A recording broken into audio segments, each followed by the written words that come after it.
Bismillahirrahmanirrahim. Bismillahirrahmanirrahim. Assalamualaikum warahmatullahi wabarakatuh. Alhamdulillah hamdan katsiran thayyiban mubarakan fi. Allahumma shalli wa sallim ala Muhammadin wa ala alihi wa ashabihi wa man tabi'a bi ihsanin ila yaumiddin. Ya ayyuhalladzina amanu taqullaha haqqa tuqatih wa la tamutunna illa wa antum muslimun. Ya ayyuhalladzina amanu taqullaha wa qulu qawlan sadida yuslih lakum a'malakum wa yaghfir lakum dzunubakum wa may yuti'illaha wa rasulahu faqad faza fawzan 'azima. Saudaraku yang insyaallah dirahmati Allah Subhanahu wa taala, segala puji bagi Allah yang dimana Allah masih memberikan kita nikmat iman, nikmat Islam. Allah masih memanjangkan umur kita untuk kita berusaha untuk taat kepada Allah Subhanahu wa taala, untuk selalu mencoba di sisa-sisa umur yang kita miliki saat ini untuk beribadah tentunya kepada Allah Subhanahu wa taala, beristighfar sebanyak-banyaknya atas segala dosa yang pernah kita lakukan. Karena demi Allah, tidak ada satupun manusia yang di muka bumi ini yang tidak berdosa. Jika Allah sampai saat ini panjangkan umur kita, berarti Allah masih memberikan kita kesempatan untuk bertobat kepada Allah. Perbanyak istighfar, perbanyak memohon ampunan kepada Allah Subhanahu wa taala. Perbanyak meminta petunjuk, hidayah, agar di sisa-sisa umur kita ini selalu diberikan petunjuk, diberikan kesempatan untuk selalu taat kepada Allah Subhanahu wa taala. Karena demi Allah, jangan sampai umur yang Allah berikan ini terbuang sia-sia hanya untuk melakukan perbuatan-perbuatan yang dimurkai dan dibenci oleh Allah Subhanahu wa taala. Selawat serta salam tentunya tetap tercurah limpahkan kepada junjungan kita Nabi besar Muhammad sallallahu alaihi wasallam. Saudaraku, insyaallah dirahmati Allah Subhanahu wa taala. Sebelum saya memulai untuk kita saling berbagi ilmu sedikit dari Al-Fakir ini, saya ingin membacakan surah atau ayat dari surat Luqman ayat 19 yang dimana Allah Subhanahu wa taala menyampaikan, a'udzubillahi samil alim minasyaitonir rajim waqsid fi masyika waghadud min sautik innaka ankaral uswati sautul hamir. Allah Subhanahu wa taala menyampaikan yang artinya bahwa dan sederhanalah kamu dalam berjalan. Maksudnya apa? Jangan sombong kita berjalan di muka bumi ini. Kita seorang makhluk, seorang hamba. Tempatkan diri kita sebagai seorang hamba. Kemudian, dan lunakkanlah suaramu. Maksudnya, berlemah lembutlah. Bahkan, kita saat bertutur kata, menyampaikan sesuatu, berlemah lembutlah. Bahkan juga saat kita meminta kepada Allah Subhanahu wa taala, karena Allah Maha mendengar, ya Sami'. Mintalah dengan lemah lembut, dengan penuh harap. Jangan berteriak-teriak meminta kepada Allah. Allah Zat yang Maha mendengar. Kemudian sesungguhnya seburuk-buruk suara adalah suara keledai. Innaka angkaral aswati law sautul hamir. Seburuk-buruk suara adalah suara keledai. Mari kita mencoba mentadabburi ayat ini.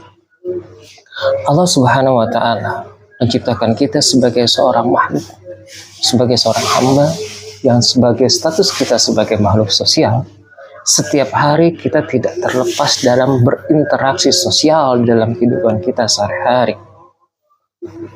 Kita tidak terlepas bagaimana kita berkomunikasi, kemudian beradaptasi dengan lingkungan-lingkungan sosial, yaitu khususnya kepada sesama makhluk manusia tentunya. Tentu dalam pergaulan kita sehari-hari ada yang senang dengan kita, Ada yang tidak senang dengan kita. Tidak semua manusia itu senang dengan kita. Dan tidak semua manusia juga membenci atau tidak menyukai kita. Sudah sunatullah, sudah hukum alam, ya, bahwa ada yang suka sama kita, ada yang tidak. Kita berkomunikasi dengan orang lain, kita bersosialisasi dengan orang lain. Ada orang yang menyukai kita, ada orang yang tidak menyukai kita. Dalam kehidupan sehari-hari ini, tidak terlepas kita dari cibiran, gunjingan, bahkan fitnah dari orang-orang yang ada di sekitar kita. Ada memang manusia yang Allah ciptakan menjadi ujian bagi manusia yang lainnya. Seperti tadi ayat yang terakhir, bunyi surah ayat Quran surah Luqman ayat 19 tadi. Kata Allah, sesungguhnya seburuk-buruk suara adalah suara keledai. Allah yang menciptakan keledai. Allah yang menciptakan suara keledai. Allah juga yang menyatakan bahwa seburuk-buruk suara adalah suara keledai. Begitupun juga Allah yang menciptakan manusia, Allah yang mentakdirkan manusia untuk berbicara, Allah juga yang menciptakan bagaimana atau menghadirkan manusia untuk menggunjingkan manusia yang lain. Itu adalah ujian bagi manusia yang lainnya. Jadi jangan kita bersedih hati kalau ada manusia yang menggunjing kita, menggibah kita, bahkan yang memfitnah kita, memburuk-burukan kita. Itu sudah sunatullah. Pasti akan ada manusia yang menggunjing manusia yang lain. Ya. Bahkan jika kita ambil contoh dari orang-orang mulia yang ada di permukaan bumi ini, contohnya kita mulai ya dari Maryam, ya, wanita suci yang Allah ciptakan, yang kemudian Allah tiupkan ruh di dalam rahimnya, itu Nabi Isa alaihissalatu wassalam. Maryam, manusia suci, wanita suci yang dia sangat taat kepada Allah Subhanahu wa taala, tidak lepas dari gunjingan manusia, dituduh berzina sampai saat Isa alaihissalatu wassalam lahir. Nabi Isa alaihissalatu wassalam berbicara bahwa ibunya adalah manusia atau wanita yang suci, yang terlepas dari perbuatan buruk. Ummul Mukminin Aisyah radhiyallahu ta'ala anha tidak terlepas dari gunjingan manusia, dituduh berzina, nauzubillah oleh orang munafik pada saat Rasulullah SAW hidup. Bahkan kurang apa lagi coba, bahkan Rasulullah SAW saja dituduh tidak adil oleh orang-orang munafik. Oleh orang-orang munafik dituduh tidak adil. Orang Islam katanya. Kata Rasulullah SAW, jika aku saja disebut tidak adil, siapa lagi manusia yang paling adil di muka bumi ini? Dituduh sebagai penyihir, perusak keharmonisan kaum Quraisy pada masa itu. Disebut orang gila. Orang apa lagi Rasulullah SAW mendapatkan cibiran dari manusia. Betapa kejamnya cibiran manusia. Nabi Musa alaihissalatu wassalam juga tidak terlepas dari itu. Nabi Musa itu orang yang paling pemalu. Jadi pada zamannya Bani Israel, pada masa Nabi Musa alaihissalatu wassalam, Bani Israel ini terbiasa mandi bersama, laki-lakinya khususnya mandi bersama, jadi terlihat auratnya, ya paling biasa. Nabi Musa itu malu, kemudian beliau tidak ingin mandi bersama orang-orang kaum Bani Israel pada masa itu.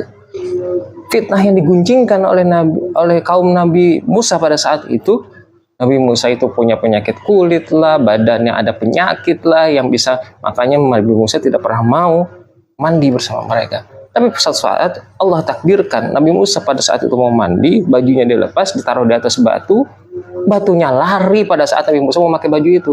kemudian terlihatlah tubuh Nabi Musa alaihissalatu wassalam oleh suku atau kaum Bani Israel pada saat itu. Subhanallah, mulus sekali tubuhnya Nabi Musa alaihissalatu wassalam yang mematahkan gosip, fitnah oleh kaumnya sendiri. Kejamnya itu. Apalagi kita, saudaraku yang dirahmati Allah Subhanahu wa taala.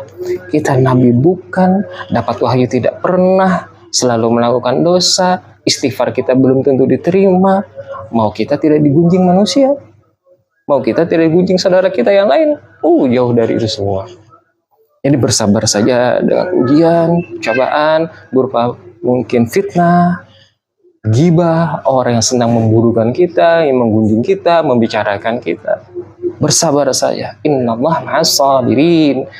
Sesungguhnya Allah bersama orang-orang yang bersabar. Oleh karena itu, saat kita menghadapi ujian berupa fitnah, cibiran, gunjingan oleh orang lain, sabar saja. Karena memang Allah takdirkan kita digunjing oleh orang lain. Allah takdirkan kita mendapatkan pahala dari gunjingan orang lain. Allah takdirkan kita supaya untuk bersabar atas gunjingan, fitnahan, gibahan, cacian orang lain. Nah, karena itu saudaraku yang dirahmati Allah Subhanahu wa taala, memang ada Allah takdirkan, sekali lagi saya sampaikan, memang ada Allah takdirkan manusia yang selalu berbicara, membicarakan, menggunjing orang lain, itu pasti ada.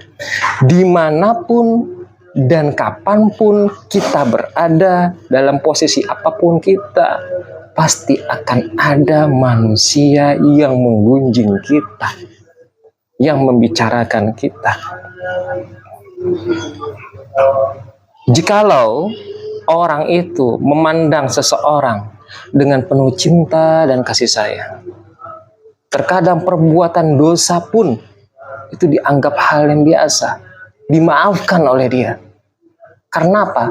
Rasa cinta dan kasih sayangnya menutupi kesalahan orang tersebut. Tapi sebaliknya, walaupun dia ahli Quran, ahli agama, seorang ustadz, kiai, masyekh sekalipun, jikalau kita tatap dengan pandangan sinis, ketidaksukaan, ketidaksenangan, kebencian bahkan, maka perbuatan amal saleh yang dia lakukan pun tetap kita tidak sukai. Ada saja kita lakukan, mau dilihat orang mentang-mentang ahli ibadah lah, mentang-mentang sok ustadz lah. Ustadz saya kadang-kadang hilang nilai-nilai keustadannya. Dianggap hal yang buruk pokoknya di mata dia. Dituduh riak lah ustadznya, dituduh tidak pandai lah dalam berbicara, dituduh tidak mumpuni lah ilmunya. Bahkan yang lebih miris lagi, yang menuduh ini ilmunya jauh sekali di bawah ustadznya. Ustadznya lagi kajian, belum selesai kajian, ustadznya sudah diomongin selesai kajian. Belum selesai bahkan kajiannya. Ilmu apa itu katanya? Apa itu yang disampaikan ustadznya itu? Mana dalilnya seperti itu? Dia berbicara seperti itu saja, belum tentu dia punya ilmu. Bisa mengoreksi ustadz yang sedang berbicara. Na'udzubillah, na'udzubillah. Jadi siapapun kita, cobalah kita berusaha belajar untuk memandang orang lain dengan kecintaan dan kasih sayang. Agar apa? Agar tidak ada rasa kebencian dan tidak membicarakan orang lain, tidak menggibah orang lain, apalagi orang itu orang yang berilmu lebih baik daripada kita.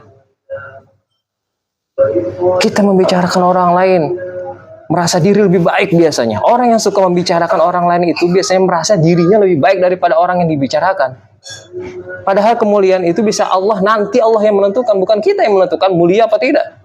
Memang kita siapa bisa menentukan orang lain mulia apa tidak? Mudah-mudahan Allah bimbing kita, Allah jaga hati kita, Allah taatkan kita di sisa umur-umur kita untuk selalu beribadah pada Allah Subhanahu wa taala, menjaga hati ini untuk selalu melakukan perbuatan yang diridhai oleh Allah Subhanahu wa taala. Dan tentunya amalan-amalan kita di sisa umur kita diterima oleh Allah Subhanahu wa taala. Wallahu a'lam bishawab. Subhanakallahumma bihamdika asyhadu an la ilaha illa anta astaghfiruka wa atubu ilaik. Assalamualaikum warahmatullahi wabarakatuh.